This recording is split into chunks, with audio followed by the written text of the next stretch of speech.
सूर्यसमप्रभ निर्विघ्नं कुरु मे देव सर्वकार्येषु सर्वदा। ॐ श्री गणेशाय नमः। ॐ श्री पतञ्जलये नमः। योगेन चित्तस्य पदेन वाचा मलं शरीरस्य च वैद्यकेन योपाकरोत्तं प्रवरं मुनीनां पतञ्जलिं प्राञ्जलिरानतोऽस्मि।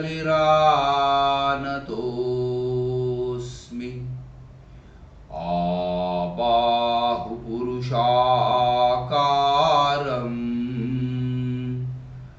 शङ्खचक्रासि धारिणं सहस्रशिरसं श्वेतं प्रणमामि पतञ्जलिं प्रणमामि पतञ्जलिं प्रणमामि पतञ्जलिम्। ॐ शान्ति शान्ति शान्तिः।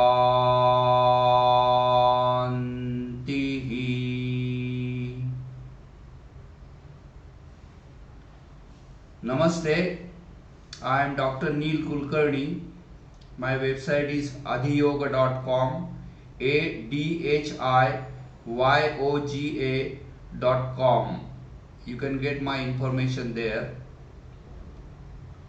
The subject of today's study is called Study of Yoga Sutras of Patanjali.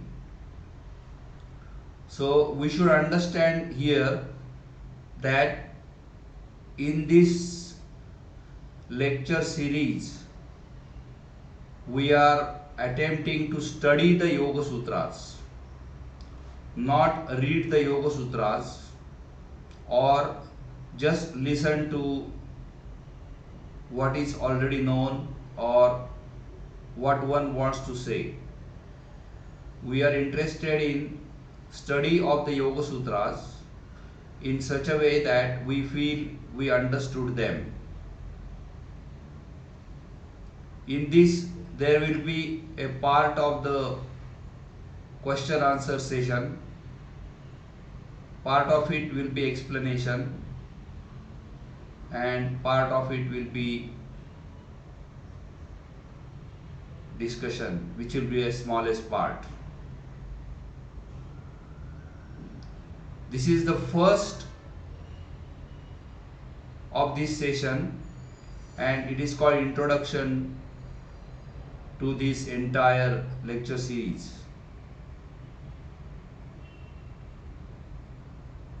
I am recording this session without any discussion in order to give you a synopsis of what is going to happen in this study, so that it will facilitate your intention to join or not. The entire series will be recorded for future use of students. This study will serve the purpose of my own advancement in the knowledge of Yoga Sutras and associated topics.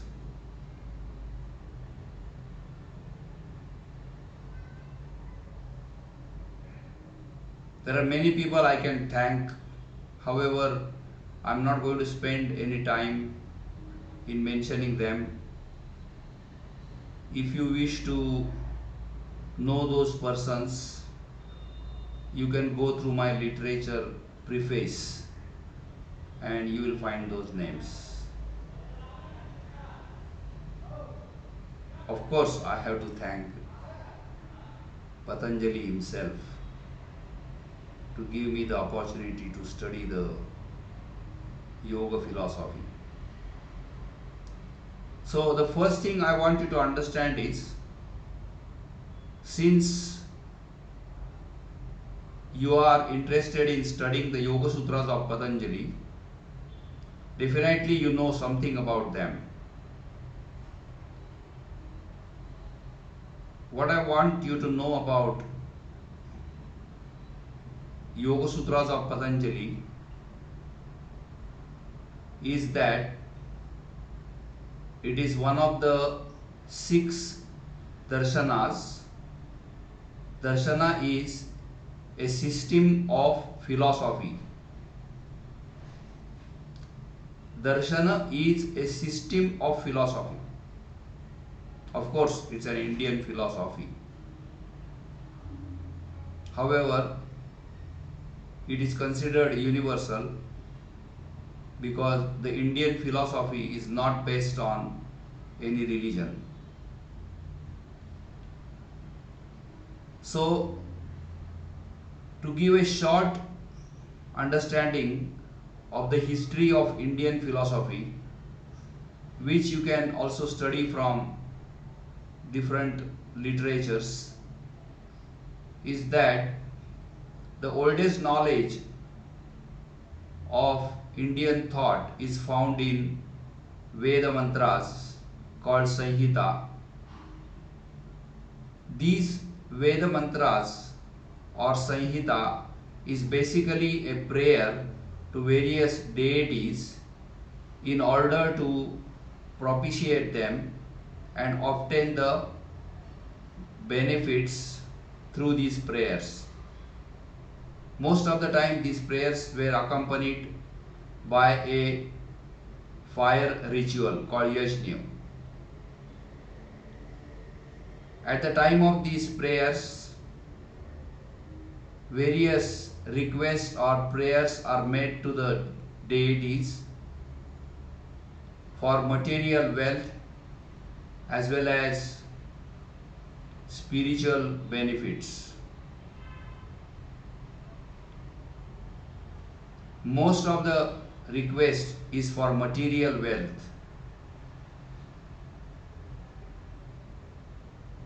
Towards the ending part of this period, a philosophical thought grew, and it is the sort of ending part. However, it is also a concluding part of these Veda mantras. This part is called Upanishads and Aranyakas. So the Upanishads is the second stage in the Indian thought, and that's where the Indian philosophy is flourishing to very high heights. There are hundreds and thousands of Upanishads, 108 of them being very popular and 10 or 11 of them being considered extremely important, called the Dashopanishad.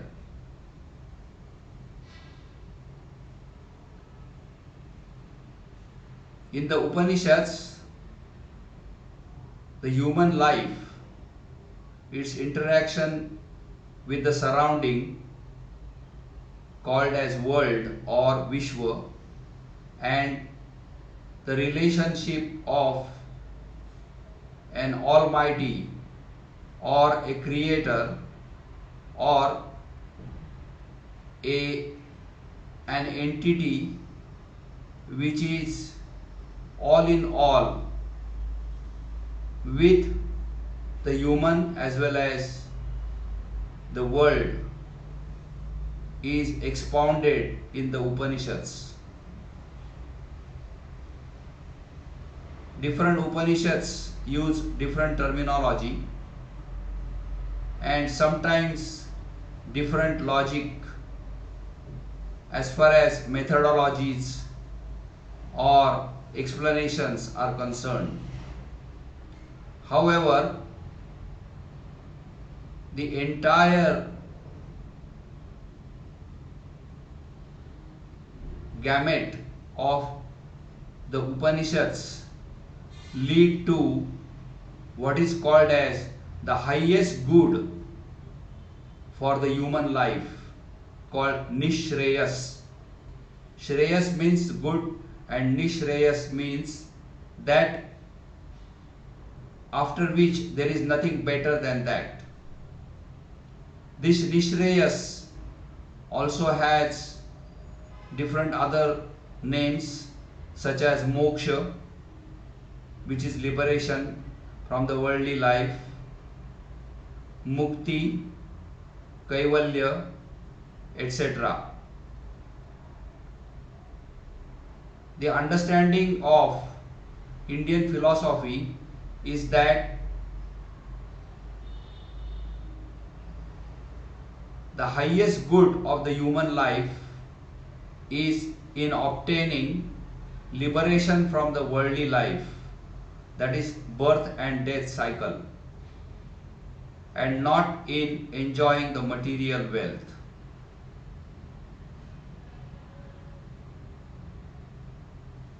The Upanishads give various paths and use extreme variety of terminology, and this creates a big challenge for a student of philosophy of Indian philosophy to understand the conclusions and reconcile them.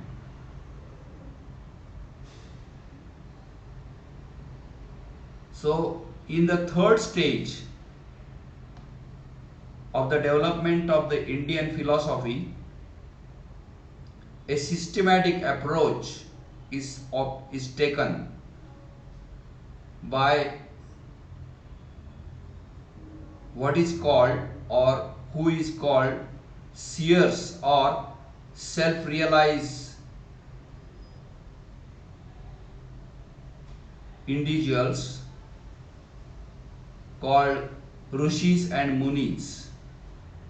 Rishis are the persons who are mostly householders, and Munis are mostly the monastic.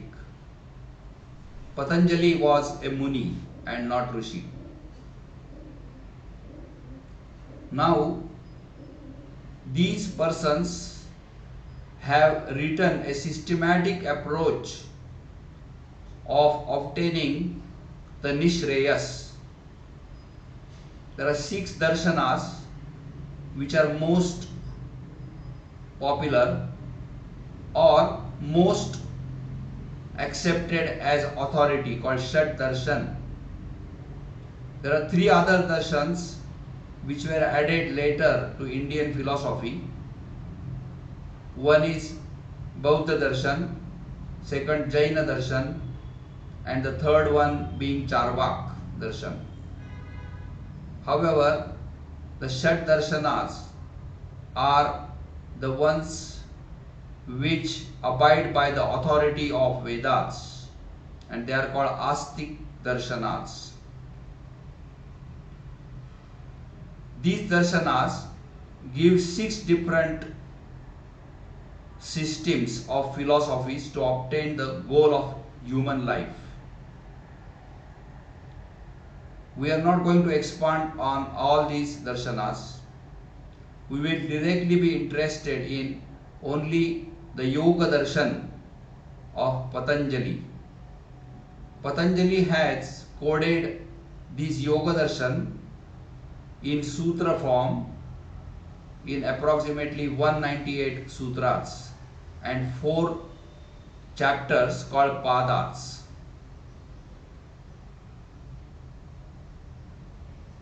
However, Patanjali's system is totally dependent on another system which came much prior to him, called Sankhya Darshan of Kapila Muni. So Sankhya Darshan is a predecessor of Yoga Darshan, not only in the time but in the very basis of the logic and methodology of obtaining the Nishreyas. Therefore, understanding of Sankhya Darshan is a must for a student of Yoga Darshan of Patanjali. Without understanding the Sankhya Darshan or the summary of Sankhya Darshan or the infrastructure of Sankhya Darshan, it is impossible to understand Yoga Darshan of Patanjali. This has happened in many circles, giving rise to wrong, totally wrong or absurd understanding of Yoga Darshan. Therefore, we should try to understand Sankhya Darshan first. Now, we will come to what is called as the organization of Yoga Sutras of Patanjali. Patanjali's Yoga Sutras are organized in 4 chapters called padas. The first one being Samadhi path, second Sadhana path, third Vibhuti path, and fourth Kaivalya path.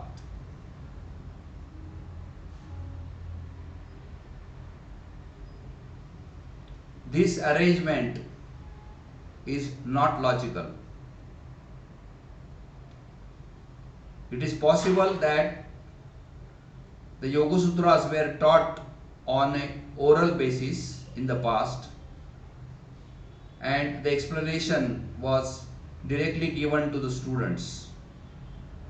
However, this arrangement has caused lot of problems for a student of Yoga Sutras of Patanjali. There are many problems related to this organization.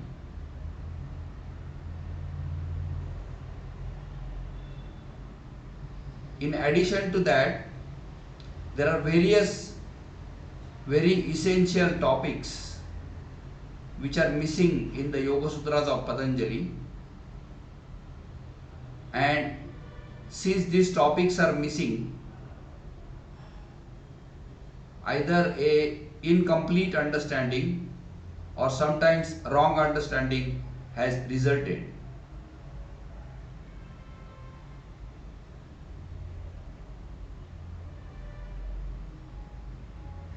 Also, some of the sutras are supposed to refer to the previous sutras. However, it is not clear which sutra a particular sutra is referring to as the previous one, and the meaning changes based on that. So this understanding is causing different meanings of a particular given sutra.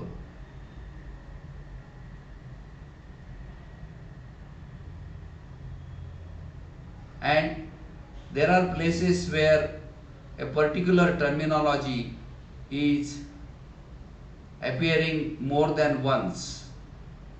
in the form of sort of definition of that terminology. This causes a big difficulty because in the sutra literature a particular terminology should be defined only in one way and not two ways. The examples of these are Ishwar Pranidhan,